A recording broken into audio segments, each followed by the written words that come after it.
So kita teruskan kita punya perbincangan. Boleh on dulu video tu. Siapa lagi yang tak ada ni ya? Tadi ada seorang hantar kepada saya. Dia kena quarantine, dia kena buat swab test. Dia sebab dia PUI, person under investigation pasal COVID-19. Ada seorang tu, tadi dia detect saya. Yang lain saya tak pasti ni. Mana pergi ni? Ada lagi 2 orang dia kan? Ada lagi seorang. So, on video dulu semua.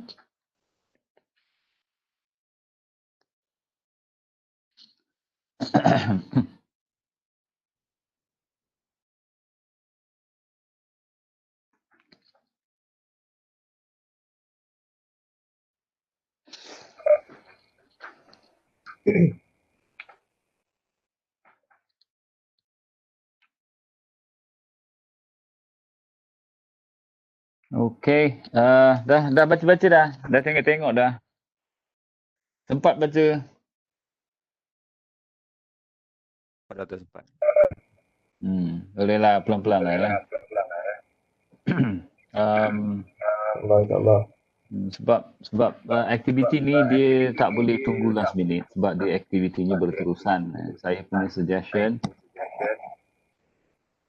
kan dia punya peluang ni dalam satu semester. Ini Sual, off mute dulu Sual. Dia ada echo pula. Alright. Kalau nak bagi cadangan nanti tinggal unmute sajalah. Kalau tak nanti dia ada echo suara tu.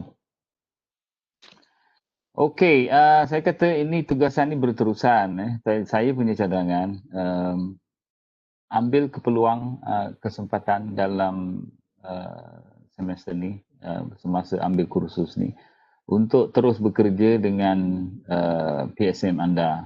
PSM anda. So, jadi macam yang saya katakan pada kelas yang lepas, yang pertama, saya pernah ada pengalaman pelajar space ni, dia tertinggal. Kawan-kawan dia semua dah selesai, tinggal dia saja yang tertinggal PSM2. PSM2 dia tak dapat diselesaikan kerana dia macam itulah, mungkin dia last minute ke apa kan, saya tak pasti. Jadi saya cadangkan untuk aktiviti ni, so you gunakan sebaiknya masa yang ada untuk terus bekerja seboleh-bolehnya topik yang dikerjakan itu merupakan topik ataupun potensi topik dalam PSM. Sebab tu kalau boleh cuba cari permasalahan yang berkaitan dengan bidang, So jangan cari, bukan tak boleh, tapi kita gunakan masa sebaiknya. Jangan kita gunakan topik yang tidak ada kaitan dengan bidang kita. Nanti bila kita nak buat PSM nanti kita kena cari lagi topik. Sebaiknya daripada sekarang. Alright?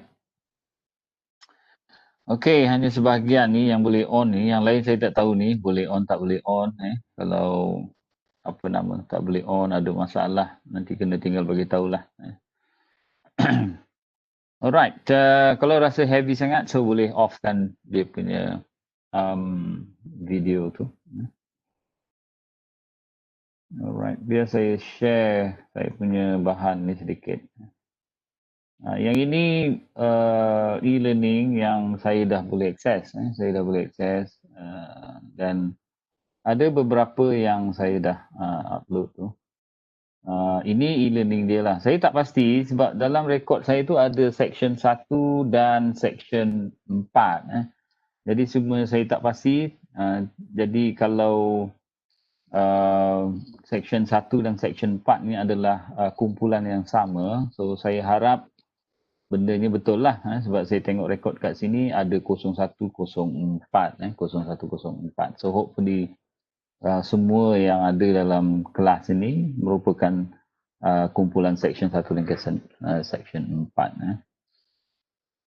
So e-learning ni saya dah upload sikit-sikit untuk memudahkan kita menggunakan bahan-bahan dan maklumat yang berkaitan. Dan mungkin saya akan upload forum aktiviti-aktiviti susulan sebelum you menyelesaikan tugasan research proposal penyelidikan. Ini saya dah bagikan link link kursus. Nanti kalau apa nama tu you nak ikut kelas, you boleh terus klik sajalah link ini and dia akan terus ke link kita lah yang macam biasa. And then kita ada apa tu sekejap Alright, kita ada saya ada upload dekat sini course information yang saya sebutkan pada kelas yang pertama tu. So nanti you tengok dekat sinilah satu persatu topik-topik dia dan penilaian yang perlu diselesaikan. Ini pun kita dah discuss secara detail. Ini e-book yang saya sebutkan yang saya dah share dalam WhatsApp group. And mana-mana yang agak susah nak upload ke apa, so saya dah share kat sini lah. Alright. And then sini ada apa nama rakaman kelas kita hari tu. Rakaman kelas kita. Kalau you tengok, dia dah ada di dalam YouTube ni. So jadi nanti you boleh access lah. You klik dekat situ. You klik dekat situ, nanti dia akan terus bawa ke link dalam YouTube. Saya dah upload dalam YouTube. Siapa-siapa boleh tengok pun sebenarnya. And then ini dia punya slide yang semalam pun sama. Saya dah sharekan dekat sini. Pun nanti kalau nak tengok nanti you boleh lah. Okay, and then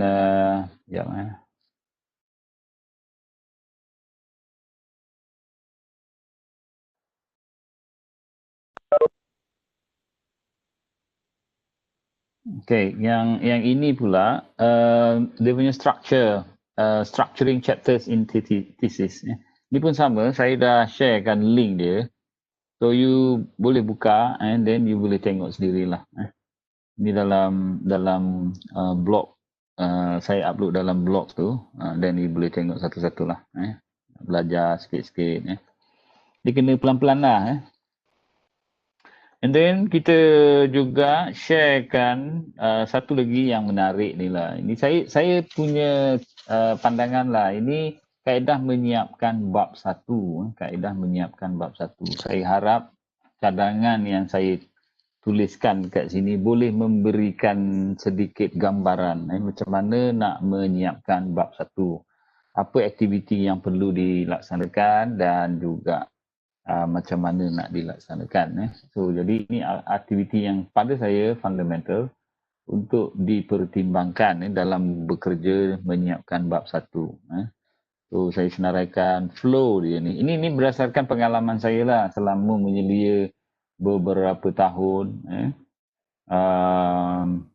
pelajar-pelajar membuat penyelidikan. So hasil daripada pengalaman dan aktiviti yang dilaksanakan bersama dengan pelajar, saya dapati ini antaranya lah yang boleh difikirkan supaya dapat membantu kita dalam menyiapkan bab 1. So saya ada senaraikan kat situ. Nanti kita pergi satu-satulah yang ini tengok macam mana nak disiapkan tu. Ini jadual yang saya dah share, tapi ini ada tambahan lah yang lebih detail. Tadi yang semalam tu aktiviti ringkas, tapi sekarang ni kita akan bercerita dengan lebih spesifik, Yang 4 yang kita masuk, yang 3 yang kita buang hari tu. Sekarang ni kalau untuk aktiviti ini perlu ada supaya kita dapat laksanakan dengan baik. And then saya share juga yang apa nama tu slide-slide yang berkenaan dengan penyelidikan saintifik and then proses mengenal pasti masalah. and then sedikit berkenaan dengan macam mana melaksanakan tinjauan literature. Ini tinjauan literatur ni sebenarnya kita pun dah discuss semalam. Jadi hari ini saya akan cuba pergi kepada aspek-aspek yang telah saya katakan tadi, iaitu menyiapkan bab 1. Ini saya akan berikan satu daripada tugasannya untuk dilaksanakan. Sebab yang ini kalau saya bagi kelas pun dia akan jadi tak berkesan. Jadi saya akan bagi penerangan, penjelasan, dan lepas tu you akan teruskan kerja-kerjanya untuk menyiapkannya dalam tempoh yang kita tetapkan lah. Alright. Now, cuba kita tengok satu-satu ni . Kalau kita lihat aktiviti yang kita buat semalam, tu, itu merupakan satu aktiviti macam mana kita mencari kajian-kajian lepas, mendapatkan kajian-kajian lepas berkaitan dengan minat kita ataupun kecenderungan kita untuk meneroka permasalahan dalam pendidikan, dalam aspek pendidikan. So, perkara yang pertama yang perlu kita buat, ni sekarang saya cerita bab 1, bab 1 pendahuluan. Jadi nanti saya akan share juga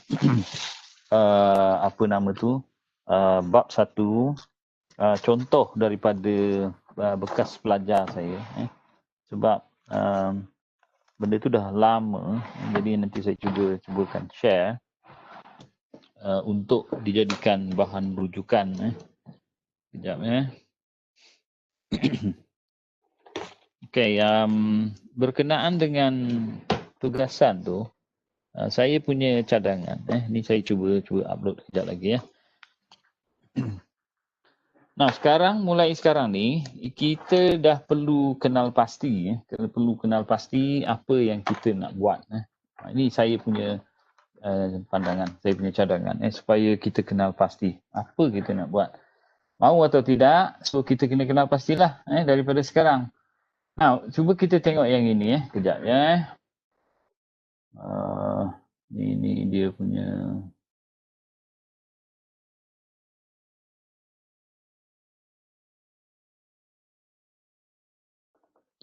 Saya cuba share dengan you data ni. Kejap.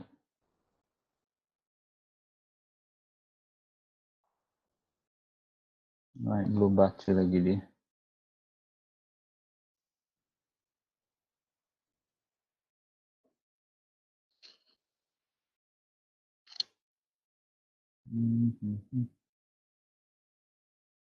Sekejap ya. Mana dia tu?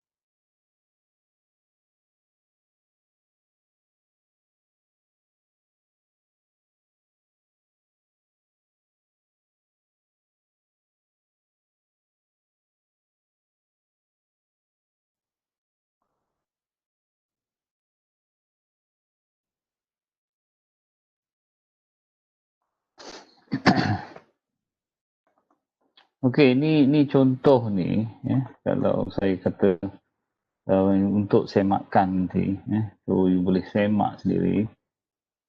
Ini kajian yang dibuat oleh rakan anda, kemahiran guru pelatih 4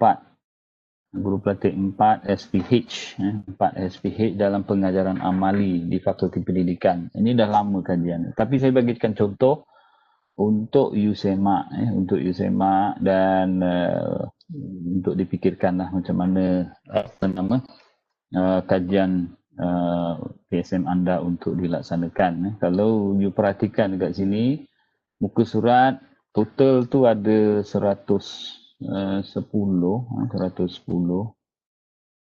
Jadi kalau you perhatikan, kalau ikut dia punya keseluruhan muka surat yang diambil kira, ada dalam 94 muka surat, sampai yang terakhir ini 94 muka surat lah. Yang ini tak ambil kira, tak diambil kira. Muka surat bibliografi. Kemudian tolak yang ini satu. Tadi 94 tolak ini. Sampai peringkat sini. Ini ada berapa muka surat ni. Alright. So sini ada 16. Tolak lagi lah. Tadi 94 tolak 16. So dia mula daripada sini. Jadi kalau you perhatikan dekat sini kan. Ni dia punya. Saya tak kata ini yang terbaik, tapi at least you cuba dapatkan gambaran. Ini cara penulisan dan perbincangan yang dibuat oleh Huzaifah, namanya Huzaifah saja ni. Itu dia, and pernyataan masalah, and then bercerita tentang apa dia punya persoalan-persoalan yang ingin dikaji, yang ingin dikaji. So, yang ini nanti saya akan share dalam e-learning supaya boleh jadi bahan rujukan anda lah. Now, balik kepada kita punya ini, aktiviti menyiapkan ni. Jadi kalau you perhatikan, sekarang ni saya nak masing-masing kenal pasti apa masalah ataupun isu yang ingin dikaji. Macam semalam tu dah baguslah. Itu aktivitinya sudah sesuai. And then tinggal sekarang ni dikembangkan dengan lebih detail. Mungkin saya tahu pada aktiviti semalam tu masa yang ada yang diberikan itu agak suntuk dan tidak ada proses ataupun peluang untuk mencari dengan lebih terfokus. Jadi hari ini saya nak semua kenal pasti masalah dan apa isu yang ingin dikaji dalam konteks pendidikan, iaitu aktiviti pengajaran pembelajaran, right? Apa yang menarik dalam dunia pendidikan, seperti di sekolah, college ataupun institusi pendidikan, as long dia melibatkan aktiviti pengajaran pembelajaran. Tak kisahlah di sekolah rendah, sekolah menengah ataupun di institusi pendidikan tinggi, college ke apa ke, universiti. Jadi sekarang ni, yes, silakan. Masalah dan isu tu yang kita nak kaji kan, bukan kita refer jurnal ke tesis kan. Okey, itu yang ini peringkat yang pertama ya, sebab saya cuma nak cadangkan macam ni sajalah. Nombor 1, 2, 3 dan seterusnya. Jadi perkara pertama yang perlu dibuat tadi, kita kenal pasti masalah ataupun isu yang ingin dikaji. Semalam kita bercerita dalam kelas yang last tu kita cerita pasal contohnya pengajaran guru. So you berminat untuk mengkaji berkaitan dengan pengajaran guru. Alright. So you tetapkan dekat situ pengajaran guru. Kalau kita berminat berkenaan dengan pembelajaran pelajar. Dia dah fokus ni kat situ. Jadi pembelajaran pelajar. Apa saja yang berkaitan dengan pembelajaran pelajar, apa saja kajian-kajian lepas berkaitan dengan pembelajaran pelajar, kita cari. Alright, kita cari dan kita kumpulkan. As long dia bercerita tentang pembelajaran pelajar. Ataupun dia bercerita tentang pengajaran guru. So, as long kita cari saja apa saja dapatan kajian lepas, selagi dia masih lagi bercerita tentang aspek pengajaran guru, kita kumpulkan. So, jadi kalau you punya Izwan soalan tadi tu, sekarang ni kita tetapkan dulu apa permasalahan yang ingin dikaji. Kita tengok dalam skop apa. Jadi jangan pergi detail dulu. Ini proses yang saya nampak lah. Semalam saya dah sebut. Kalau kita terus kepada yang detail, sebenarnya bukan tak boleh. Boleh, tapi biasanya kita akan tersekat-sekat. Susah untuk bekerja dalam mencari maklumat ataupun kajian-kajian lepas. So, setiap orang mesti kenal pasti apa yang ingin dikaji. Tak kisahlah kalau Suhail you nak buat tentang pengajaran guru, okey, tak ada masalah. Arman pun sama, nak buat pengajaran guru, okey, carry on. Izwan pun sama, pengajaran guru, okey, carry on. Sebab kita tahu dalam konteks pengajaran guru tu banyak perkara-perkara sebenarnya boleh dikecilkan lagi. Tadi yang saya sebut semalam, dalam konteks pengajaran guru mungkin ada yang berminat untuk melihat dari segi kemahiran. Alright? Macam tadi ni siapa nama? Huzaifah punya ni kan. Kalau you perhatikan tadi, dia nak tengok kemahiran pengajaran amali. Tapi dia melihat guru pelatih. Dia melihat guru pelatih. Jadi sekarang mungkin kita nak tengok kemahiran guru di sekolah dalam pengajaran amali. Mata pelajaran SPH contohlah macam tu. So, ada yang melihat kepada kemahiran guru. Ada yang pula berminat dalam konteks sikap guru. Kan dah lain, sikap dengan kemahiran ni dua benda yang berbeza. So, mungkin Arman akan lihat dari segi sikap guru. Ataupun Suhail dia tengok dari segi kemahiran guru. Ataupun Arman tengok dari segi tentang motivasi guru. Itulah sebabnya tadi saya kata, peringkat pertama kita tetapkan dulu apa permasalahannya, right? Isunya apa, kita nak tengok kemahiran pengajaran guru. Jadi kalau kita balik kepada apa yang kita sebut dekat sini, tetapkan itu dulu. Setiap orang tu cuba tetapkan. Kalau kita mampu, right? Ini ceritanya lah. Kalau kita mampu dan boleh memberikan fokus yang lebih spesifik. Macam tadi, dalam kita kenal pasti masalah ni, kita nak tengok dari perspektif pengajaran guru. Saya nak fokus kepada motivasi guru. Right? Saya nak fokus kepada sikap guru. Okay, go ahead. Itu yang saya kata, you boleh teruskan. Jadi, saya nak tunjukkan cuma dia punya flow dia macam tu. Jadi, sesiapa yang dah boleh kenal pasti secara spesifik sikap guru. So, then you carilah kajian-kajian lepas berkenaan dengan sikap guru. Right? Itu dia punya step pertama yang perlu ditetapkan. Right? Ada soalan? Dah sarapan semua ni? Dah, Doktor. Apa? Nasi lemak? Nasi ambang. Minum kopi, Doktor. Nasi ambang pagi-pagi ni nak pergi Menuri Getah ke apa?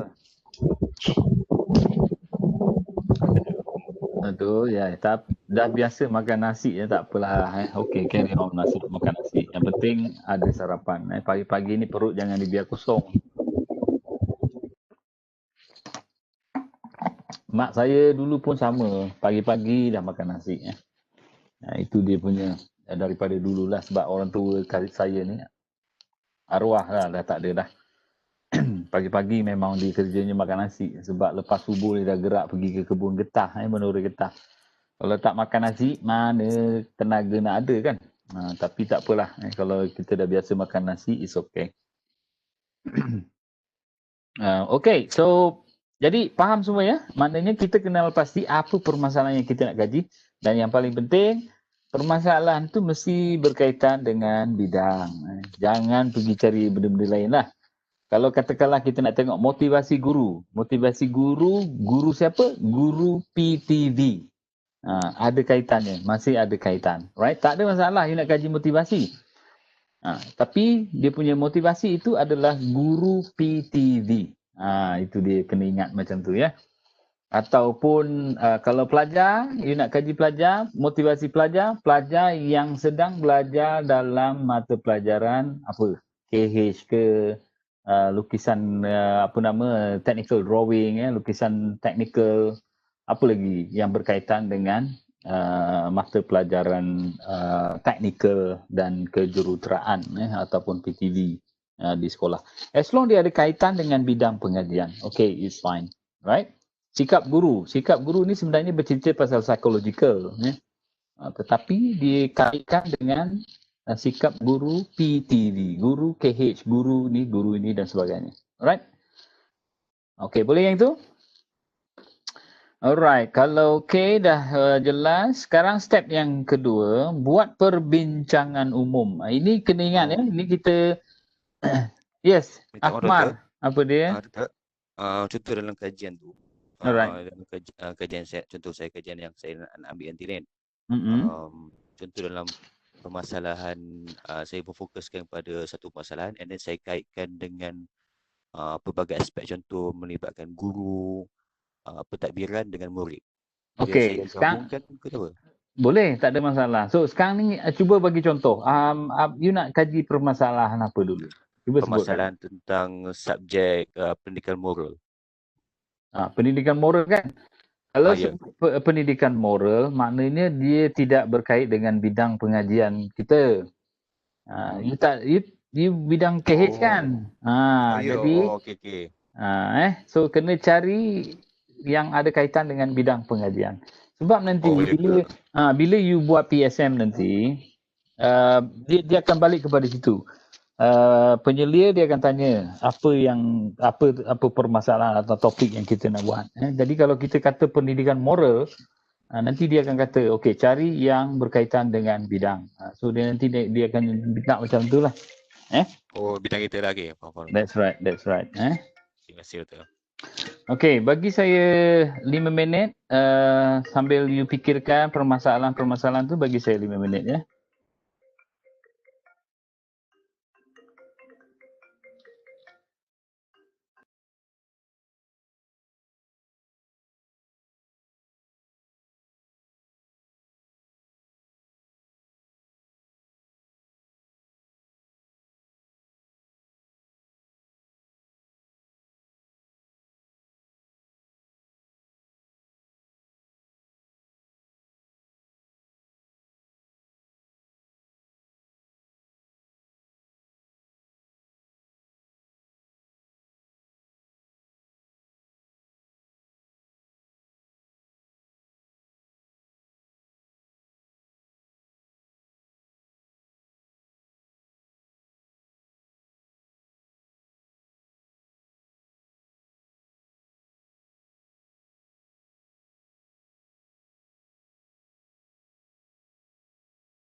Halo.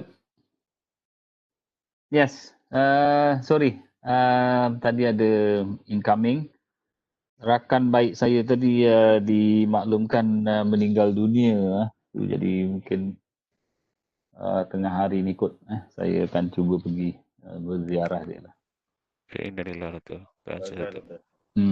Ya, macam mana tiba-tiba saja tadi lepas subuh. Okey, sampai mana tadi? Kita ini step yang ke dua tadi . Right. Bila kita tengok yang ini, kalau diperhatikan dekat sini nombor 2 tadi, yang pertama dah settle semua dah boleh fikirkan apa permasalahan yang ingin dikaji, dan jangan lupa ini saya sengaja tetapkan supaya fikirkan masalah yang ada kaitan dengan bidang pengajian, right? KH tu kan macam-macam tapi mesti ada kaitan dengan KH, tak kisahlah kaitan secara langsung ataupun tidak langsung. Macam tadi ada yang tanya pasal kemahiran ini apa nama sikap tentang pendidikan moral. So tu tak ada kait paut, tak ada sangkut paut. Jadi kena carilah. Kalau macam saya ambil tentang sikap guru tu. Boleh, macam tadi lah yang saya kata, sikap guru tu guru yang mana? Guru KH. Kan ada kaitan kan? Jadi macam tajuk yang saya try nak buat macam contoh kompetensi guru dalam pengajaran teknikal dalam pengajaran amali tu. Right, macam amali KH ke apa benda kan? As long dia ada sangkut paut macam tu. Okey, dia so saya libatkan macam tu. Kalau macam teknikal ni dia akan melibatkan amali. Jadi saya fokus pada kompetensi guru. Okey. Nah, tapi guru tu guru mana? Guru apa? Ataupun amali tu amali apa? Itu kena jelas. Oh, contoh saya fokus pada amali elektrik tu. Asal-asal tu. Okey. Dah mula faham dah tu. Okey, cun. Okay. Alright. So yang pertama settle semua ya.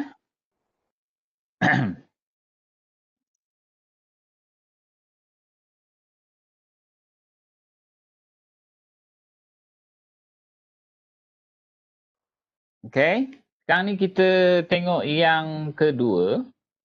Now, apa yang perlu dibuat sekarang kalau you tengok apa nama yang ni ni nanti saya share lah, tak ada masalah. Ni masih boleh dengar lagi ni apa yang saya sebut ni? Boleh, doktor. Okey. Boleh, doktor. Sebenarnya online ni lah dia. Saya sebenarnya kurang gemar tentang online ni.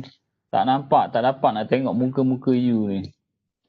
Dan kalau nak menerangkan tu susah betul. Saya sendirilah, bukan saya cerita pasal siapalah. Saya sendiri sebab saya pun bukanlah mahir sangat pengajaran secara online ni. Jadi bila nak menerangkan tu, especially kalau ada persoalan-persoalan yang perlu dijelaskan, itu jadi susah sikit lah. Maria, mute kan Maria? Aduh, ya.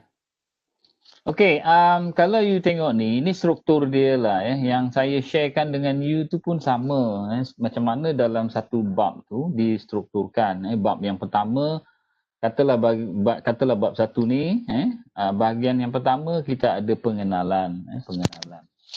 Ini biasalah, ini format penulisan laporan ataupun tesis. Biasanya setiap bab tu dimulakan dengan pengenalan. Okay, pengenalan, and then ditutup dengan kesimpulan ataupun rumusan. Okay, so itu dia punya cerita. Jadi dalam bab ni kita buat perbincangan umum. Jadi kalau yang kita dah pilih ni tadi, yang tadi tajuk yang pertama tadi, poin yang pertama tadi, bila kita dah pilih, kita buat sedikit perbincangan tentang isu tersebut. Tak apalah, buat penulisan saja, bincangkan. Katakanlah you bincang dalam 3-4 paragraf tu, you bincangkan permasalahan. Tadi kalau you kata you nak tengok dari segi kemahiran ataupun kompetensi guru, kompetensi guru dalam pengajaran apalah, lukisan teknikal ke apa benda ke, ataupun amali ke apa, kemahiran guru, kompetensi guru. Okey, bincangkan kat situ, kompetensi guru. Tuliskan saja, apa saja. Kalau ada laporan, kalau ada kajian-kajian lepas berkenaan dengan kompetensi guru secara umum, tuliskan. Cuma sekarang ni, apa yang perlu kita buat pada nombor 2 ni, Dibincangkan secara umum. Perkataan umum ni, ini memberi peluang kepada kita untuk bercerita ataupun berbincang permasalahan kajian itu secara umum. Mungkin kalau you bercerita tentang kompetensi guru, kompetensi guru. Katalah tadi, kompetensi guru. You boleh bincangkan pada bahagian pengenalan. Bahagian pengenalan tadi, kompetensi guru tu secara umum. Jadi, dia mungkin saja berkait dengan kompetensi guru guru KH, guru matematik, guru sains ataupun guru apa sajalah, guru PJK ke apa. Mana-mana yang kita dapat, kajian-kajian lepas yang kita dapat itu bercerita tentang kompetensi guru secara umum. Itu dia punya cerita lah. Maknanya peluang kita untuk bercerita ataupun berbincang secara umum. So kita boleh cerita aspek kompetensi guru. Mungkin kompetensi guru dikaitkan dengan keberkesanan pengajaran, dikaitkan dengan prestasi pelajar, kan? Itu antara perkara-perkara yang kita akan bincangkan dalam bahagian tu. Okay, kita cerita saja, tuliskanlah 3-4 paragraf kat situ. You bincangkan saja. Tapi sebelum tu saya nak sebutkan, rasanya semua dah mahir lah, dah biasa ya. Sekejap. Penulisan paragraf. Paragraf atau paragraf tahu kan perenggan ya. Okey, mempunyai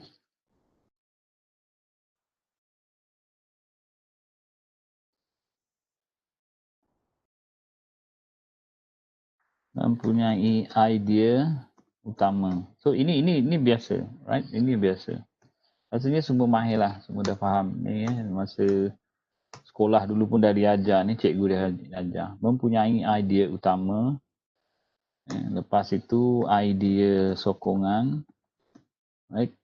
And then ada bukti ataupun kita kata apa tu ialah buktilah. Yang ketiga, yang keempat semacam rumusan kecil. Alright. So ini dalam penulisan paragraf, dalam penulisan paragraf. Jadi bila kita bercerita kat sini ni, perbincangan umum ni, okay, bila kita bercerita, jangan lupa kita punya gambaran bila nak menulis paragraf tu, kita kena pastikan ada idea yang kita nak cerita dalam paragraf tu. Kemudian ada idea sokongan, and then bukti dan rumusan kecil. So perkara-perkara inilah yang kita bincangkan. Kita bincangkan dalam setiap paragraf. Kadang-kadang pelajar ni dia tuliskan dalam satu paragraf tu banyak sangat idea. Ada point 1, point 2, point 3, 3-4 point dalam satu paragraf. Kita cuba elakkan macam tu. Jadi satu paragraf cerita satu point. Satu paragraf cerita satu point, satu paragraf cerita satu point. Ambil macam itu. Okay? Jadi jangan banyak-banyak, nanti pening kepala. Orang nak baca pun berpusing-pusing. Jadi tak jelas kat situ. Jadi buatkan perbincangan secara umum. Kalau tadi dikata kompetensi guru, so kita buat perbincangan di situ. Right? Apa permasalahan yang dihadapi. Ataupun apa isu sebenarnya kompetensi guru ni. Ada yang mengaitkan dengan prestasi, ada yang berkaitan dengan keberkesanan pengajaran. So those are the things yang kita boleh semak. So kita buatlah 3-4 paragraf, right? 4 paragraf. Dan bila kita dah selesai, setelah kita selesaikan perbincangan umum tadi berkaitan, kita sebenarnya sedang bekerja pada peringkat pengenalan bab 1. Ini yang saya kata tadi lah, perbincangan tu sebenarnya bercerita tentang pengenalan dalam bab 1. Jadi perhatikan dekat sini, kerap berlaku pengkaji yang menuliskan perkara-perkara berkaitan dengan struktur bab 1 sahaja. Ini tanpa membincangkan permasalahan yang sedang dihadapi.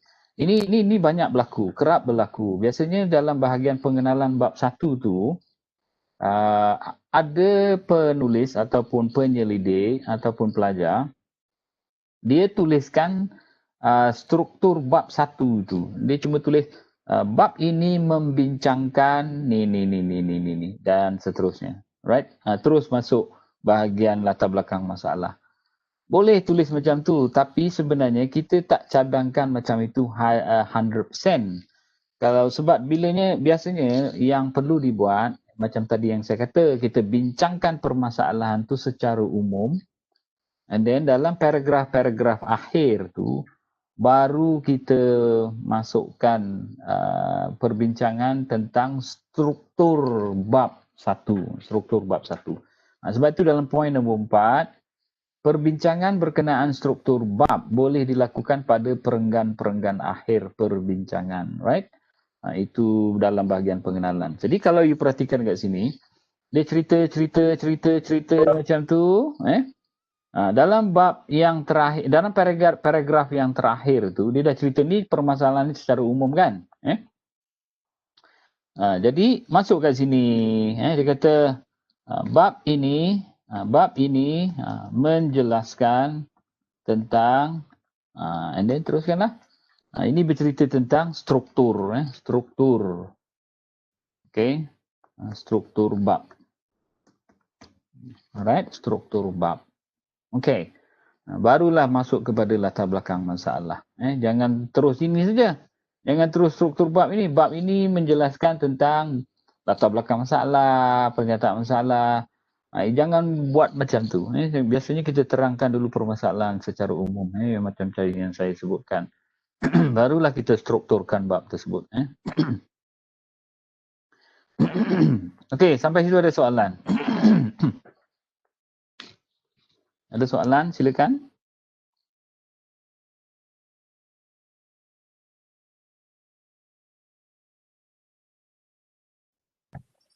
Setakat ni clear. Alright, okay. So saya ni Alright, habis saja penstrukturan bab tu, yang dalam saya kata tadi perenggan-perenggan akhir dalam bahagian pengenalan bab 1 tu. Sekarang kita mulakan aktiviti mencari kajian-kajian lepas. Ini yang semalam yang saya minta you buat lah. Okay. Daripada tesis ke, ada yang cari daripada tesis. Semalam saya tengok tu ada yang tunjukkan daripada tesis pusat sumber UTM. Ada yang cari daripada journal, dan juga daripada Google dan macam-macam. Itu terserah kepada kita macam mana nak cari, dari mana nak cari dan di mana nak cari. So it's up to you. Jadi untuk aktiviti ini kita dah mula cari kajian-kajian lepas. Ini saya akan bagikan tugas ni untuk dibuat sepanjang hari ini sampailah malam. Kelas kita sampai malam kan. Kalau tengok ni, kalau saya tak silap lah. Sekejap.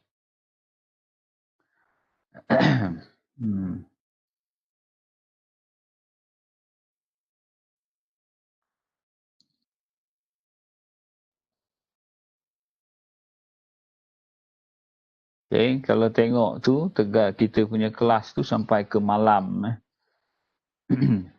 Kita target, sebenarnya kalau ikutkan ni, dia punya cerita sampai 6.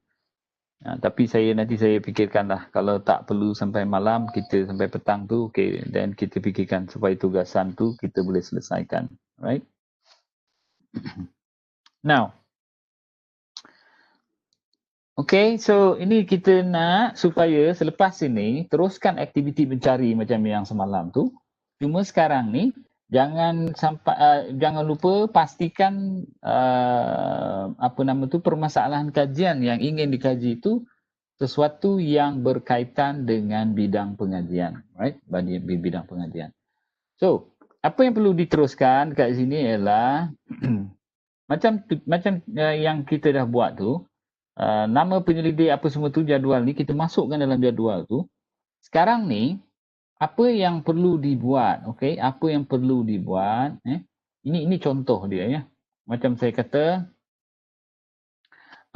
berkenaan dengan 3 perkara yang tengah ni, okey, yang ini tak apa. Yang ini saya kata yang itu hari buang kan, tinggal 4 ni saja. 1 2 3 4. So tuliskan dengan betul. Contohnya, katakanlah you ambil Ahmad, Abdul, tulis katalah nama pengkaji macam tu 2019. Katakanlah you dapat dia punya sumber dia, katalah HTTP benda semua tu, you nyatakanlah benda semua. You nyatakan dekat sini. Kalau katakanlah ada muka surat, sebutkan dekat situ muka surat berapa. Okay? Muka surat berapa dengan detail. Jangan dibiarkan kosong. Macam saya sebut malam tadi, ini penting bila kita rasa kita nak tengok yang 3 ni. Yang 3 tengah ni. Kalau kita rasa kita tak nyatakan yang ini nanti, bila kita nak semak balik, kita takutnya bila dah banyak senarainya dekat sini, nanti kita takut kita tak dapat nak cari, tak ingat, nak ingatkan semula kat mana saya dapat bahan ni, kita dah tak tahu kat mana. Sebab kita tak ada masa nak mengingat perkara-perkara yang macam ni. Perkara-perkara kat mana kita dapat, muka surat berapa, ni dah tak ada masa untuk kita fikirkan. So jadi kita kena pastikan supaya kita rancang betul-betul, kita plan aktiviti kita dengan lebih sistematik, supaya kita memudahkan kerja kita. Kalau ada rujukan macam ni, contohnya lengkap semua ni, and then dia punya HTTP ni semua pun lengkap. Kalau katalah ambil daripada online, nyatakan sekali muka surat, nanti senang. Bila kita ada teringin nak tengok secara detail, 3 perkara ni, katalah saya nak tengok, apa reka bentuk yang Ahmad Abdul gunakan. Okay, I go back to this one. Saya balik semula, HTTP, bla bla bla, cari muka surat berapa. Okay.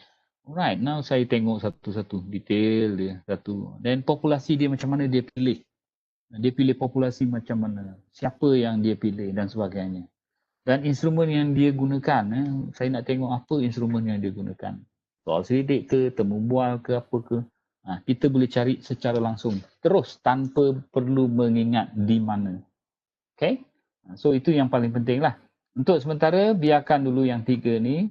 Sediakan yang 4 ni saja. Okay, and then pengumpulan hasil-hasil dapatan kajian membolehkan kita memahami keadaan semasa berkenaan dengan permasalahan yang ingin kita kaji. Ini penting dia, right? Ini penting dia. Memastikan kita mengikuti perkembangan semasa. Itu tujuan dia lah, supaya kita sebenarnya tahu apa yang sebenarnya berlaku. Tadi kalau kita set untuk mempelajari kompetensi guru, at least kita, dengan mengumpulkan kajian-kajian berkaitan dengan kompetensi guru, saya tahu keadaan sebenar yang sedang berlaku sekarang. Right? Itu dia. Daripada analisis kajian-kajian tu, saya nampaklah, ini keadaannya. Kompetisi ni ada kaitan, kompetisi guru ni ada kaitan dengan keberkesanan pengajaran, sesi pengajaran guru. Kompetensi guru ni juga ada kajian menunjukkan kaitannya dengan keberkesanan pembelajaran pelajar. Ada yang membuat kajian tentang kompetensi guru tetapi dia melihat daripada perspektif macam mana kompetensi guru itu mempengaruhi prestasi pelajar dalam mata pelajaran KH. Itu antara analisis-analisis kajian lepas yang kita boleh sebutkan daripada analisis yang kita dah buat di sini. Alright? And then yang sekarang ni, pentingnya sekarang, tetapkan tempoh masa untuk melakukan aktiviti. So jadi hari ini saya minta isilah aktiviti itu sepanjang hari untuk mencari maklumat-maklumat yang kita dah set. Right? Itu aktiviti yang perlu dibuat. Okay? And then jadi ini tugasan yang pertama yang perlu dibuat. Right? Tapi kalau dalam nanti buat PSM tentunya, saya dah sebut itu hari, kena pastikan kita lebih sistematik. Katakanlah kita ni sambil bekerja, so kita set 2 jam sehari. Saya tak sebut 2 jam tu di mana, pagi ke, petang ke, malam ke. So ini kita punya susunan, mengikut kesesuaian kita. Okay? Tapi kalau kita kata, kita tahu kita punya kerja setiap hari. Kita tahu kita punya aktiviti setiap hari. Katakanlah kita hanya mampu spend 1 jam sahaja dalam sehari. Okay, 1 jam sahaja dalam sehari. So kita set 1 hari. Mesti dalam 1 hari saya ambil masa saya 1 jam untuk mencari maklumat-maklumat ini. Itu sangat penting. Kena komitmen, kena itulah komitmen tu. Kena pastikan kita patuhi. Sorry, yes. Yang nombor 9 tu macam tetapkan jangka masa tu. Maknanya itu pun perlu direkodkan ke macam mana tu? Yang ini aktiviti saya punya cadangan tu aktiviti bila you buat nanti PSM nantilah, PSM nanti. Tapi katakanlah yang 2 jam, yang 1 jam ataupun 2 jam ni, bila you mula mencari bahan ataupun bekerja dalam you punya penyelidikan, PSM nanti, kalau you dah set 2 jam, maknanya jangan usik 2 jam tu. Okay? Ini kebiasaannya, kita ni dah set 2 jam, tapi tak apalah, nantilah, habislah kita punya pengurusan masa. Ini saya punya cadangan. Pun sama based on saya punya personal experiences lah bila membantu ataupun membimbing pelajar-pelajar dalam buat penyelidikan. Mereka gagal untuk committed dalam mengikuti jadual yang ditetapkan macam tu. Dia yang tetap tapi dia tak ikut. Contohnya macam itulah. Jadi bila nak buat PSM nanti, ni Akmal, bila nak buat PSM nanti, you setkan evening time sebab kita sambil bekerja, sambil belajar. So kita tak ada option. So kita yang set. Saya perlu ambil masa saya dalam satu hari 1 jam untuk fokus kepada saya punya research. Tak boleh tidak. Macam itulah. Tak boleh tidak. Jadi kalau sebut 1 jam, that's it. Kita yang set lah, nak pagi ke, petang ke, apa ke, kita yang set. So kita tengok. Dan 1 jam tu kita gunakan sepenuhnya. Kadang-kadang biasalah ada kawan ajak minum lah, apa semua tu. Ini terserah kepada kita. Macam mana kita menangani keadaan sedemikian. Right? Untuk tugasan yang saya minta buat ni, tak perlulah yang ini. Ini nanti semasa PSM nantilah. PSM yang sebenar. Right? Boleh Akmal macam tu? Boleh. Okay, now nombor 10. Katakanlah kita dah set timing kita. Bila buat PSM nanti ya. Kita dah set dia punya timing. Untuk yang ini, saya nak you set. Hari ni hari Ahad kan? KL tak kerja ya? Right? KL tak kerja. Ada yang kerja? Tak kerja doktor. Okay, good. Alright, hari ni saya minta you buat aktiviti ni sampai jam 4 petang. Saya nak tengok macam mana you penuhkan masa sampai jam 4 petang. Right, saya tak setkan timenya macam mana. Saya nak tengok macam mana you set time tu. Aktiviti mencari ni, melengkapkan aktiviti ni sampai jam 4 petang. Right, sampai jam 4 petang. Saya tak kacau. Saya dah bagi penerangan. So, you teruskan kerja tu sampai jam 4 petang. Saya nak tengok berapa banyak you boleh dapat dekat sini. Okay. Alright. Jadi, selepas tamat tempoh ditetapkan sampai jam 4 petang, apa yang perlu dibuat? Kita dah mulakan kerja-kerja menyusun dan mengkategori. Right. Daripada jadual kompilasi dapatan kajian lepas tu, kita semak semula, susun dan kategorikan mengikut tema ataupun isu yang sama. Right? Ni macam mana nak buat? Okey. Jadual ni, format yang sama. Bila you dah kumpulkan semua ni, katakanlah you dapat 20 kajian lepas, 1, 2, 3 sampai 20 ni. Nanti you tinggal tambah sajalah. You tinggal tambah saja di sini. Berapa ni ada saya sediakan 1, 2, 3, 4, 5 saja. Nanti you tambah lagi je lah dia punya ruangan ni. Daripada 20 tu you simpan elok-elok, jangan kacau, you buat salinan dan you yang itu simpanlah di tempat yang selamat. Sekarang ni you bekerja dalam jadual salinan. You copy, buat file yang kedua, file yang berikutnya. You buat daripada situ. Jadi dalam senarai kajian-kajian lepas ini, you kenal pasti kat sini ya. Sebab saya punya cadangan tadi, kena pastikan supaya dianya berkenaan dengan bidang pengajian kita. Jadi you tengok balik pada bahagian dapatan kajian ni, pada bahagian kolom yang terakhir, dapatan kajian, you buatkan satu jadual yang baru. Formatnya macam tu juga. Sama macam ni. Buatkan jadual yang baru. Sekarang, you berikan nama kat sini. Atas. Katakanlah tema apa. Tadi, you bercerita tentang kompetensi guru. Kompetensi guru dikaitkan dengan jantina. Contohnya, katalah jantina. Right? So you buatlah, you modify sendiri, tak ada masalah, tak ada isu. Right, you buat sendiri. Okay, ni kategori jantina. Ada kajian yang mengaitkan kompetensi guru dengan jantina. Oh, ada 5 kajian yang membuat kajian mengaitkan kompetensi guru tadi tu dengan jantina guru. Alright, okay, saya kumpulkan semua kajian-kajian yang mengkaji tentang perkaitan kompetensi dengan jantina. So, 1, 2, 3, 4, 5. Ada 5. Alright, kumpulkan jadi satu.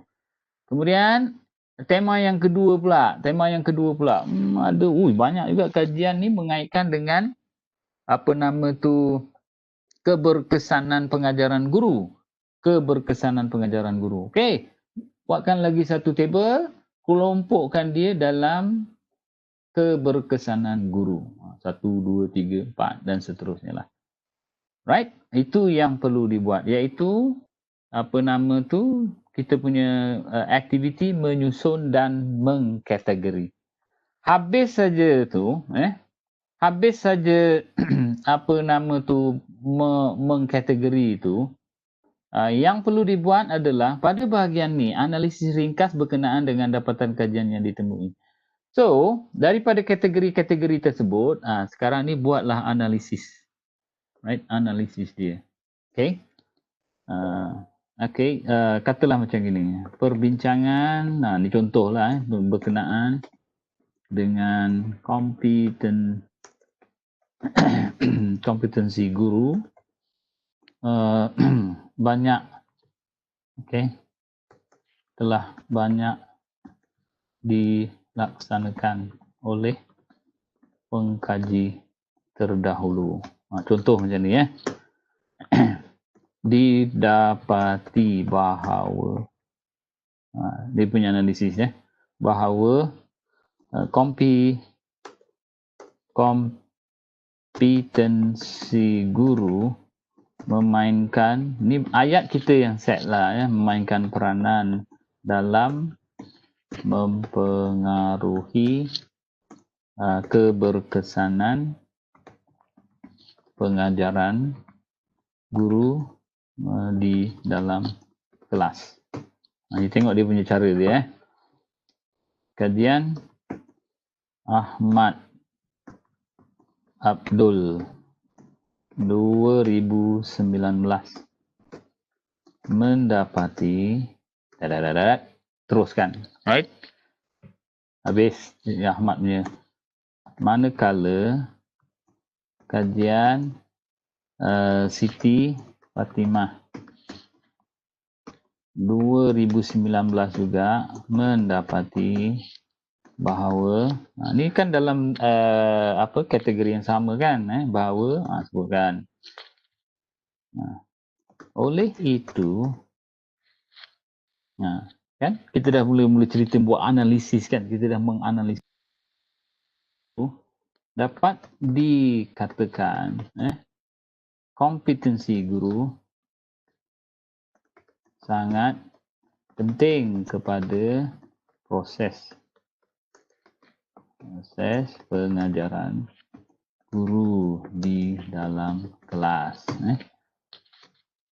Ini terutamanya berkaitan dengan keberkesanan pengajaran. Alright, ini satu contoh lah, Okay. Selain itu, dah masuk lain benda kan? Dah masuk kajian-kajian yang lain pula. Selain itu, kompetensi guru juga berkaitan dengan jantina. Contoh macam ni guru, right? Didapati bahawa guru perempuan, right? Ini kena hati-hati sikit lah, sebab sebut jantina ni perbandingannya kadang-kadang tak seimbang sebab guru sekolah ni biasanya ramai perempuan. Kalau kita nak buat perbandingan ni kadang-kadang kurang sesuai ataupun tak tepat. Tapi tak apalah, kalau dah banyak kajian membuat tentang perbandingan tentang jantina, boleh diceritakan. tadi bahawa guru perempuan lebih mempunyai lebih lebih kompeten dalam pengajaran kelas. Right? Kajian katalah Aminah 2018 mendapati dan seterusnya lah. Ini cara kita membuat analisis ringkas. Okay? Teruskan aktiviti itu, sampailah kita sampai satu peringkat, kita selesai membincangkan kesemua kajian-kajian ni. Right? Habis tema yang jantina ni tadi, so kita cerita pula kategori yang kedua pula. Pun sama, aktivitinya lebih kurang macam ni. Okay? Right, itu yang perlu dibuat dalam aktiviti ini sampailah jam 4 petang. 4 petang. Saya nak semua buat, cuba engage dalam aktiviti ini. Tak adalah sampai daripada sekarang ni terus sampai 4 petang tak buat benda, makan pun tak. You susunlah you punya aktiviti, okay?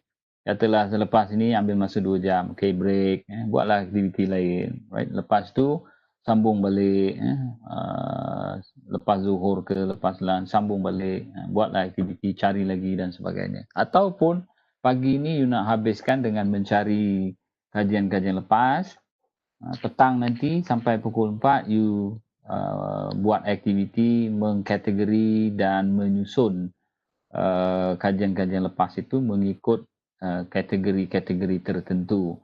Dan selepas itu baru mulakan analisis ringkas. Right? Untuk aktiviti hari ini saya nak buat yang macam tu dulu. Right? Nanti saya akan tunjukkan macam mana boleh dipindahkan hasil analisis itu dipindahkan. Ini yang apa nama tu dipindahkan dalam bentuk apa yang dipanggil latar belakang masalah. Latar belakang masalah. Okay, ada soalan? Ini yang saya masuk. Silakan, Arman. Saya nak tanya, sekiranya kajian yang kita dapat tu, dapatan dia merangkumi mungkin 2 aspek yang kita nak kategori. So kita pakai kajian tu. Okay, saya ada tulis kat sini ya, kejap ya. Ya. Banyak ni dah tak tahu kat mana saya tulis. Ada saya tulis tu ya. Sekejap. That's a very good question.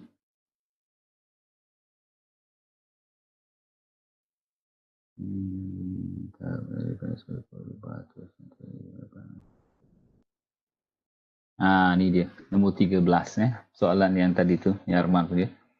Kerap berlaku kajian-kajian lepas mengkaji pelbagai aspek dalam satu kajian. So dalam satu kajian tu dia buat kajian, dia memberikan fokus kepada beberapa aspek. Contohnya kompetisi guru dikaitkan dengan jantina, dikaitkan dengan sikap, dikaitkan dengan keberkesanan. Kat situ je dah ada 3 kategori, iaitu satu jantina, satu sikap, satu lagi keberkesanan. Ini soalan yang Arman tadilah. Jadi maknanya katakanlah yang ini tadi tentang jantina, right? Jantina. So kita masukkan Ahmad Abdul sebab dia membuat kaitan kompetensi dengan jantina. Kemudian kategori yang kedua, kita kenal pasti sikap. Ini kategori kedua, kategori sikap. Pun sama, kita gunakan lagi dapatan Ahmad Abdul 2019 tu, tetapi fokusnya sekarang dapatannya sini dalam aspek sikap.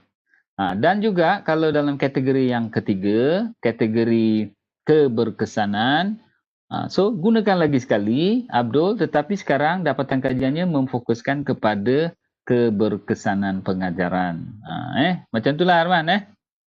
Kita boleh guna dalam pelbagai tempat ikut dia punya kategori. Kerana apa? Biasanya dalam kajian tu orang buat macam-macam. Dia kaitkan dengan itu, dengan ini. Jadi ada pelbagai perkara dalam kajian, dalam satu kajian yang dilaksanakan. So jadi maknanya bukan dalam satu kategori, kalau kita dah pakai dalam satu kategori tu, kita dah pakai kajian dia, kita tak boleh masukkan dalam kategori yang lain. Dia bukan macam tu. As long dia berkaitan dengan kategori yang ada, yang kita dah set, yang kita dah tetapkan. So tak ada isu lah digunakan di beberapa tempat mengikut kategori. Okay? Ada soalan lagi? Boleh Arman macam tu? Faham. Right. Okay, dia punya ni nanti, aktiviti ni, itu yang tadi saya kata, cuba buat yang ini dulu, buat analisis ringkas. Saya nak tengok macam mana you buat. And then, bila you buat ni, nanti dia akan ada lagi satu yang dipanggil analisis umum, yang menggabungkan ke pelbagai kategori tadi. Right, dia akan ada lagi satu analisis umum yang menggabungkan pelbagai kategori tadi. Right, ni analisis mengikut kategori, dan yang satu lagi analisis yang secara umum yang menggabungkan pelbagai kategori.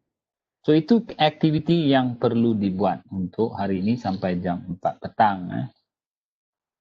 Dan nanti saya akan tunjukkan macam mana hasil analisis ini, analisis ini dipindahkan ke dalam apa yang dipanggil latar belakang masalah. Latar belakang masalah.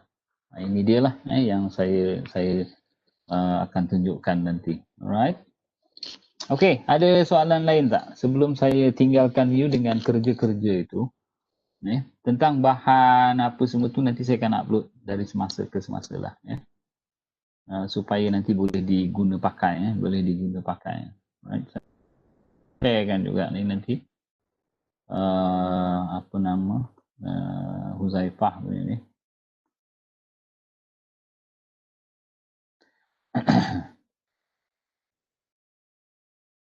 Alright, ada soalan lain?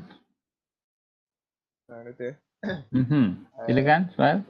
Tanya pasal penggunaan bahasa atau istilah tu. Sebenarnya perlu ke dia macam terlalu pasti sangat ayatnya, penggunaan ayat dia tu? Maksudnya? Baik, kalau contohnya dalam penulisan lah ya. Ini penulisan lah. Very good question tu. Penulisan tu, you tengok yang saya cadangkan ni lah. Ini bukan sesuatu yang baik sangat pun. Tapi ini sepintas lalu yang saya terfikir dalam kepala pada masa ni lah. Kalau you tengok kat sini, tak ada pun perkataan yang, apa orang kata, yang bombastik ke apa benda kan. Sebenarnya dalam penulisan tesis ni, tak perlulah sangat yang bombastik, yang orang baca sampai orang tak faham. Itu pun nanti jadi masalah kepada kita punya penulisan, kualiti penulisan. Jadi kalau boleh, bahasanya bahasa yang ringkas, tepat, bahasa yang langsung, macam ni you tengok kan. Perbincangan berkenaan dengan kompetensi guru telah banyak dilaksanakan oleh pengkaji terdahulu. Bahasanya simple saja. Orang baca pun orang boleh faham. Oh, dulu orang dah banyak buat. Didapati bahawa kompetensi guru memainkan peranan dalam mempengaruhi keberkesanan guru di dalam kelas. Ini cerita pasal keberkesanan.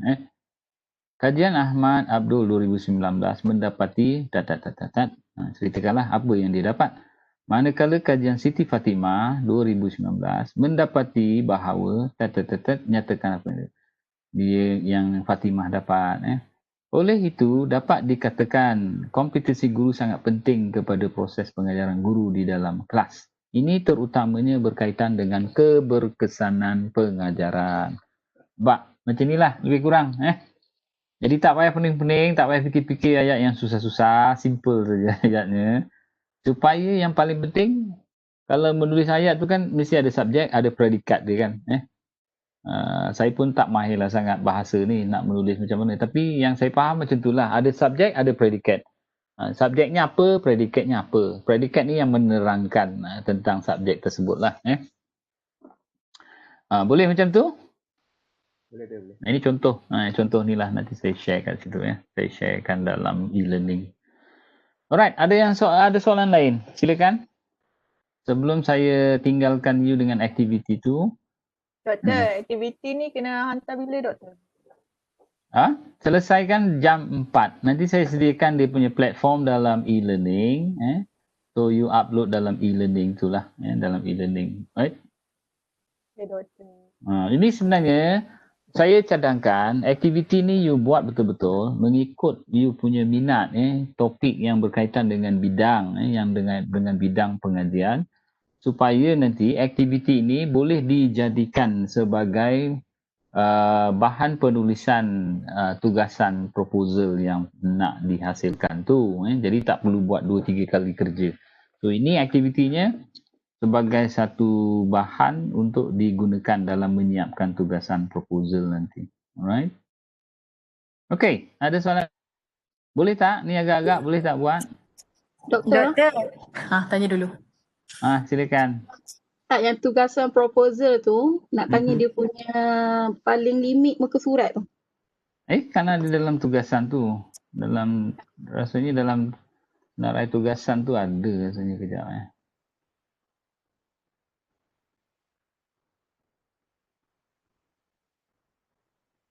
Nah, lambat pula dia. Saya belum upload Okey lah, nanti saya upload lah. Ini dia punya dia punya tugasan. Ya. Sorry, saya ingat saya dah upload. Rupanya belum. Sekejap. Ini tugasan kursus. 20 page kan doktor? 15 hingga 20 page. Tahu pun. Tengok kat mana Azizah? Saya dah tunjuk semalam dah. Saya ada buat note. Okay, good. Ini dia punya panduan tugasan kursus. Panduan tugasan kursus. Okay, nanti saya share dalam e-learning lah. Dalam e-learning.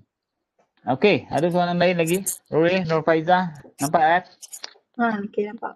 Okay. Doktor, tapi hari ni kita siapkan yang jadual kompilasi tu kan doktor? Ya. Yang ini untuk tugasan. Tugasan itu kan saya kata minggu right? Minggu ke-8 nanti. Okey, lambat lagi lah. Bukan maksud lambat lagi tak perlu dibuat, tapi sebenarnya aktiviti yang kita buat tu nanti dia akan cerita yang ini ni. Ni yang dua nombor ni pengenalan dan latar belakang masalah. Dia akan bercerita pada bahagian ni. Jadi you buat betul-betul, nanti dah tak ada masalah. You tinggal masukkan saja, dah ada 2. Tinggal tambah yang ini. Right? Yang 3, 4 sampailah 6. Okay, so ada lagi tak? Ini saya share nanti supaya boleh dijadikan panduan.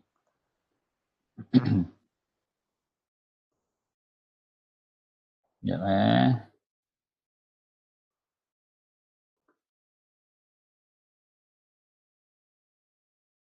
Boleh semua? Kalau boleh, saya lepaskan you dengan tugasan ni sampai jam 4. Meaning jam 4. Maknanya jam 4 tu saya tutup dia punya submission dalam e-learning. Okay? Jam 4 tu saya tutup dalam e-learning. So maknanya kita akan ada beberapa table yang akan dibuat. Okay? Table yang pertama adalah kompilasi semua dapatan kajian berkaitan dengan topik yang kita nak kaji. Right? Itu table yang pertama. Table yang kedua, table mengikut kategori. Right? Table mengikut kategori. Depends lah. Kalau kajian tu daripada kumpulan kajian-kajian lepas yang kita dah kumpulkan itu dapat dikategorikan kepada 3, kepada 2, maknanya akan ada 2 lagi jadual. 2 lagi jadual mengikut kategori. So, campur dengan yang pertama tadi dia akan ada 3 jadual lah.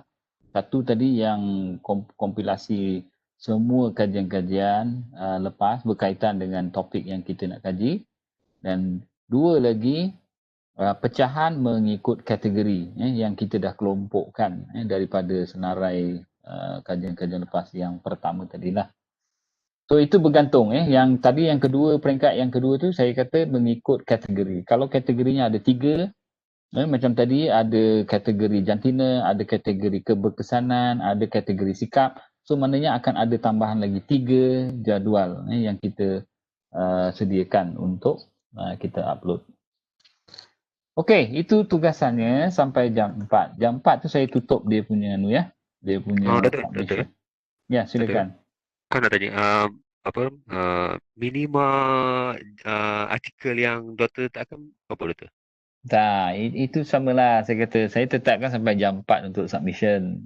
Saya minima artikel artikel yang kau nak tengok, nak masukkan jadual tu. Betul. Itu saya kata, saya setkan sampai jam 4. So jadi tak ada kata minimum, right? Tak ada kata minimum.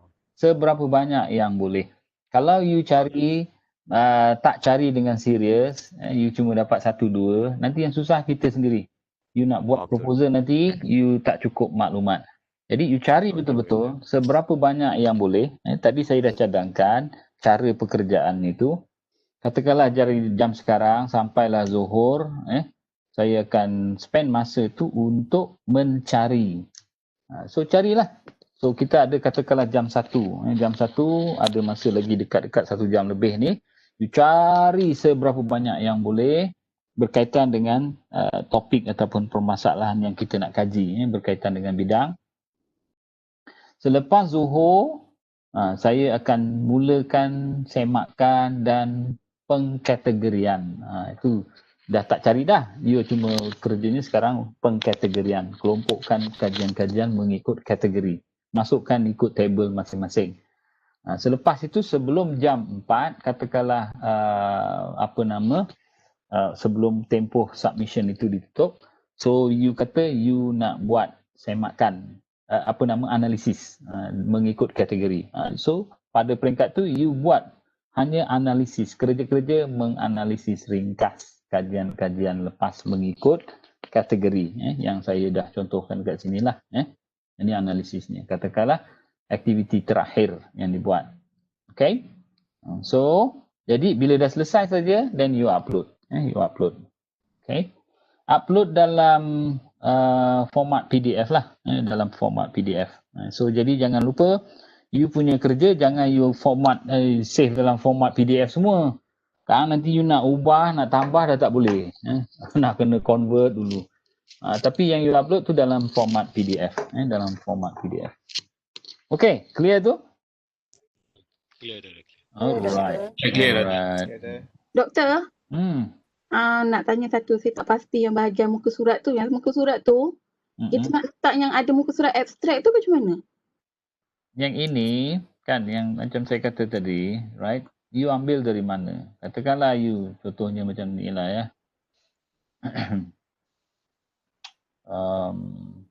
Katakanlah you ambil daripada sini Google kan. Apa ni? Kata macam ni ya.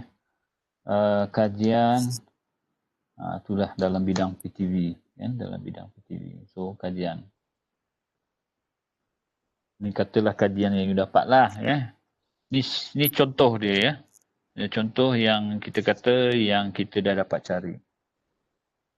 Inilah yang saya maksudkan. Kalau you semak balik yang sini ni, kenapa masukkan ini dan muka surat, ini untuk kita punya rujukan kalau kita perlukan maklumat tu.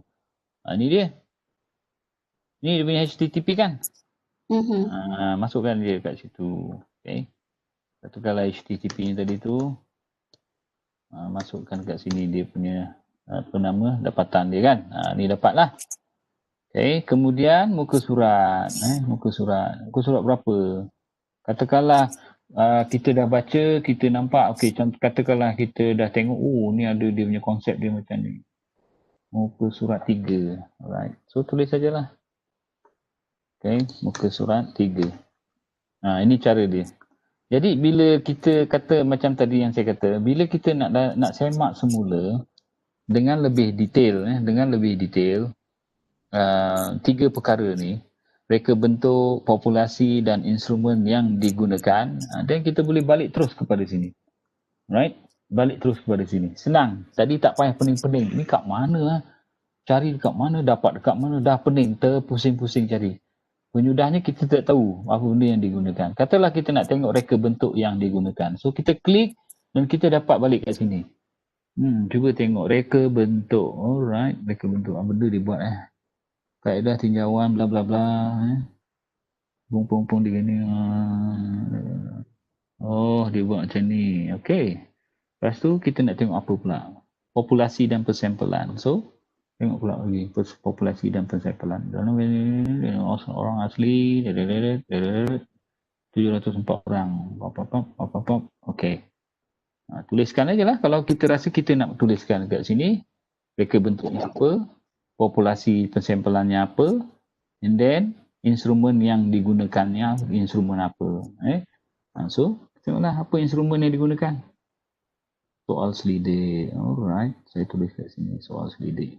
Katalah sini instrumen digunakan soal selidik. Ini kita punya table sebenarnya. Kalau katakanlah soal selidik itu, kita nak tulis dalam yang orang kata yang lengkap supaya kita sendiri faham dan kita tahu apa nak buat kan. Instrumen apa. Bacalah. Okey. Kalau katakanlah dia ada nama instrumen dia tu nama apa, dia ada tuliskan, ada yang tuliskan. Detailnya itu sebenarnya untuk kita, rujukan kita supaya kita memudahkan kita, right? Macam tadi populasi, katalah populasinya 704 orang asli di Perak. Okay. Populasi. Okay. Populasi adalah 704 orang Perak. Sampel diguna. Tengok balik apa dia sampelnya. 254.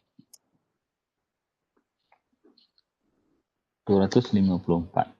Dah. Kan jelas kat situ kan? Itulah dia tujuan dia. Alright. Okay. Boleh macam tu? Okay. Alright. Doktor nak tanya. Ya, Faiza. Siapa ni? Misalnya, Farah. Dekat-dekat table tadi kan, misalnya kita dapat 5 kajian, contohnya Okay. lah ni kan. Okay. Lepas tu, analisis tu maksudnya kita analisis kepada 5 kajian tu ke? Okay, sekarang ni yang you cerita 5 kajian tu, saya katakan dia ada 2 kan?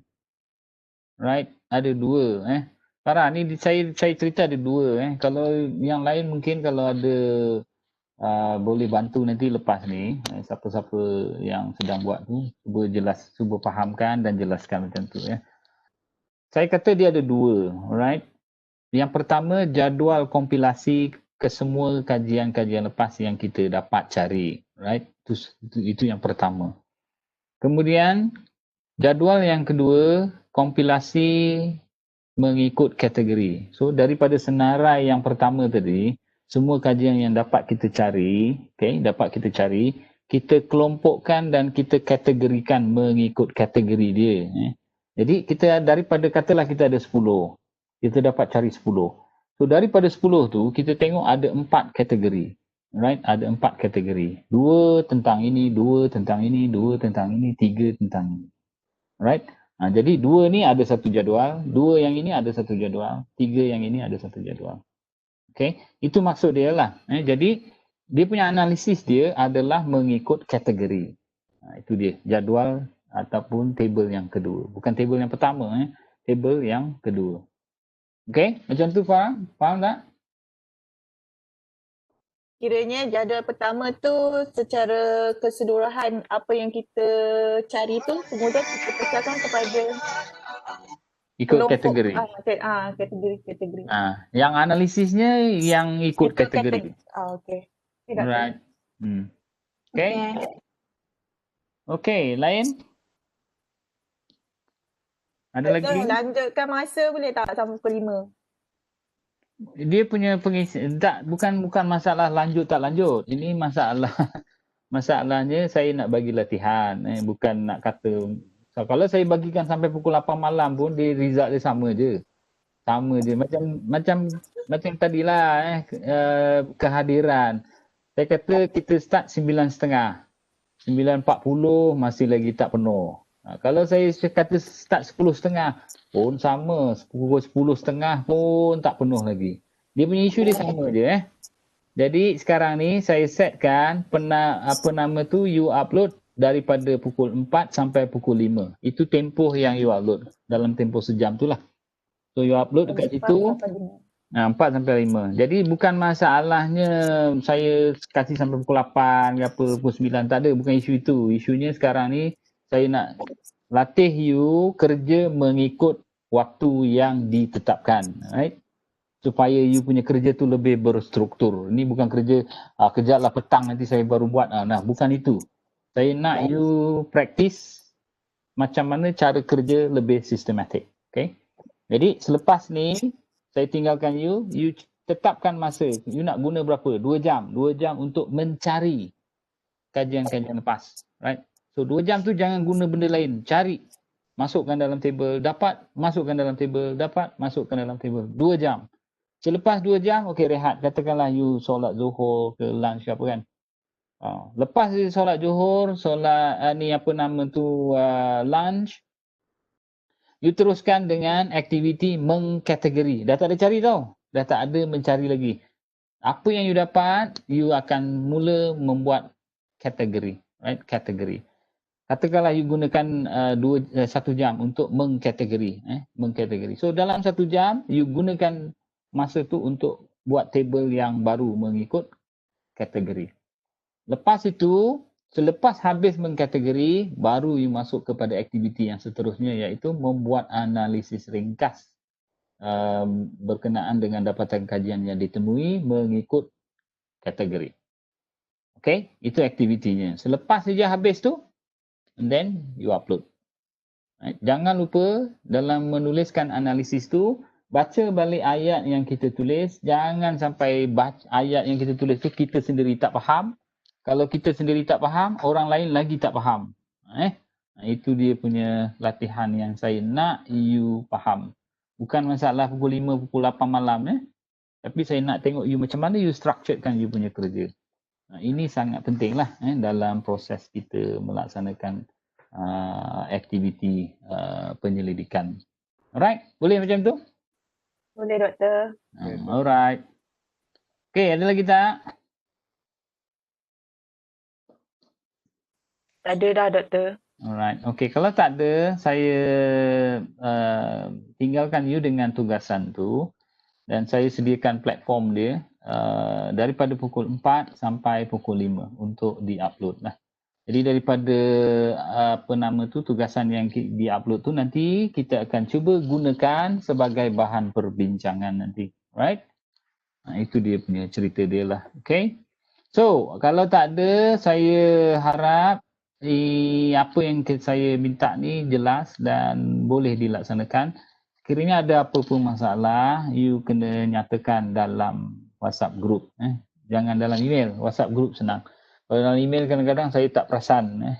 So, nyatakan dalam WhatsApp group apa-apa saja yang permasalahan yang you hadapi, yang you tak berapa jelas, so cerita dalam WhatsApp group. Supaya yang lain pun boleh sama-sama temak kat situ lah. Doktor, lepas tu ada kelas balik ke? Kelas hari ni kita selesaikan dengan itu. Maknanya you buat tu, you upload, maknanya kita punya tugasan selesai. Right? Sebenarnya nanti kita macam yang saya kata, kalau ikut yang ini kan, kalau ikut yang ini, kita akan selesai sampai peringkat yang kedua yang saya sebutkan tu. Sampai peringkat pernyataan masalah. Ini selesai saja, yang ini tinggal ikut saja ni. Sebenarnya ini tinggal ikut saja. Okay? Objektif, persoalan ni dia akan ikut saja. Tak ada masalah langsung sebab kita dah selesaikan kerja pada peringkat latar belakang dan juga pernyataan masalah. Ini dia punya ni lah. Okay? Alright, ada lagi tak? Saya sharekan maklumat-maklumat ni supaya you boleh semak. Sambil you mencari tu, you semak nantilah. Okay? Bila ada ruang, you boleh semak. Okay guys? Alright, kalau tak ada, saya rasa saya setakat tu dulu. And nanti kita sambung pada kelas yang akan datang. Dan kita terus berkomunikasi. Kita terus berkomunikasi dengan menggunakan WhatsApp group. WhatsApp group supaya kita dapat update apa keperluan-keperluan yang perlu dilaksanakan. Right? Okay, so terima kasih semua dan selamat bekerja. Selamat bekerja. Kita jumpa lagi. Right? Take care, jaga SOP. Sekarang ni keadaan balik kepada yang asal, PKPB. So jagalah SOP betul-betul supaya kita, bukan nak kata takut dijangkiti ke apa, tetapi itu tanggungjawab kita lah, menjaga SOP supaya kita benar-benar memberikan sumbangan dalam mengekang perebakan pandemik COVID-19 ni lah. Sebab kita tak boleh nak buat banyak. Yang kita boleh buat sekarang ialah kita jaga diri kita, family kita, aktiviti kita supaya boleh mengekang perebakan penyakit tu lah. Itu sajalah yang saya boleh sampaikan pada kelas hari ini. Dan kita jumpa nanti pada kelas yang akan datang. Okey, terima kasih semua. Tak ada kehadiran minggu ni ke? Kehadiran dalam ni lah, saya dah rekodkan dalam apa ni, dalam apa participants ni. Saya anggap yang inilah kehadiran.